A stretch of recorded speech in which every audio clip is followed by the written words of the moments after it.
Welcome to Tech Spotlight, a series where I talk about the cheapest techs in the game that even the poorest players can afford.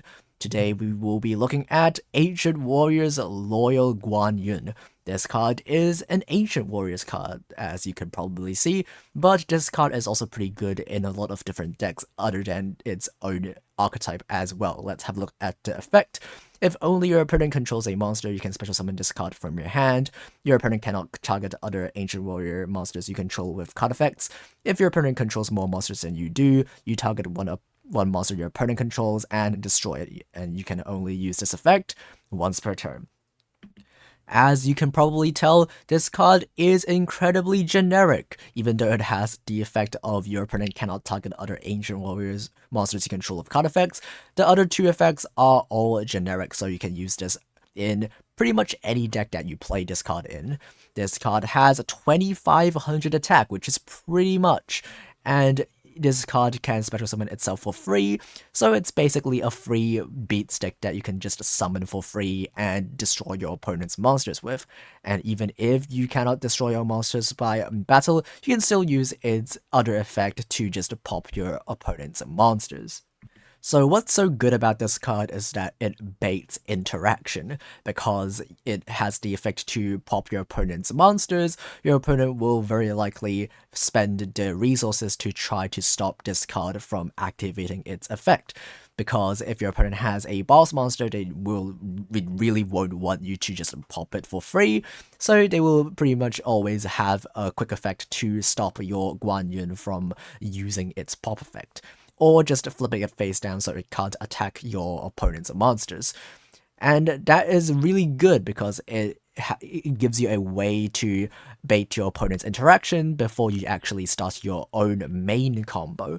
This card, even if you don't have your main combo, is still a pretty big monster that you can just attack your opponent's monsters with. So even if you brick, this card is still something that you can put on field that at least contests your opponent's board.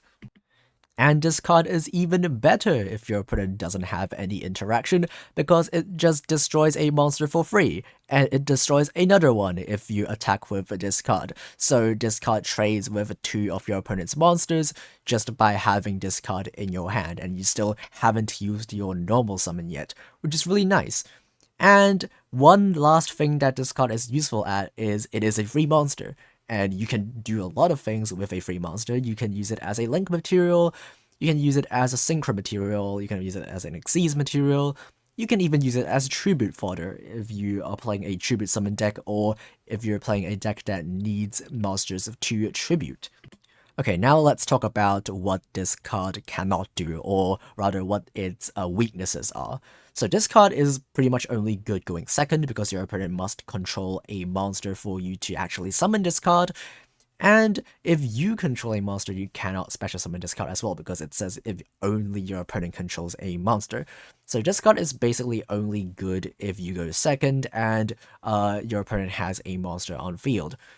So if your opponent just ends turn without any monsters, you can't summon this card. If your opponent ends turn with a monster, but you went first and you had some monsters on field, you cannot summon this card as well.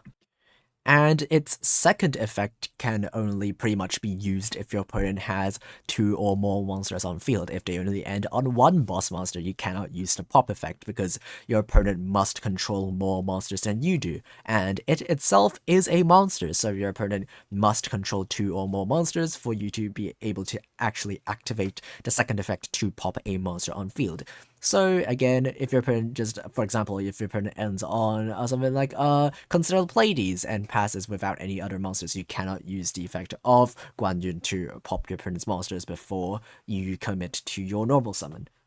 And so with all of that in consideration, the place I recommend to play this card in is in decks that enjoy going second. Decks like Salamangrades really enjoy having a free monster on field to both clear your opponent's monsters and use as link material if needed.